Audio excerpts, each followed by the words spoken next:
Hello mga guys, morning po. Ito guys, tinda na pagpigulay. Another Sunday nga po guys. Ito nga guys, nagdadako lang kami ng gulay para sa ang araw-araw kasi nga po ay para makabili kami ng pagkain guys. Ayan guys, kahit konti lang paninda namin.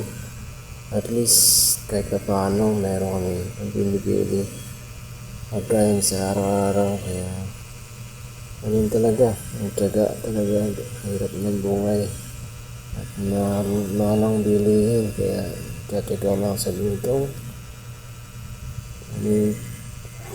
itong trabaho.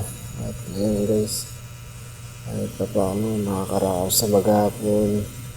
Kaya nga ganitong paraan, hindi dapat ikaya, maging proud dapat sa sarili kasi nga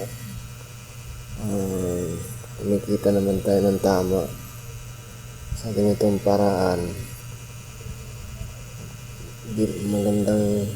Magandang pamumuhay. At sana guys, supportahan niyo po ako.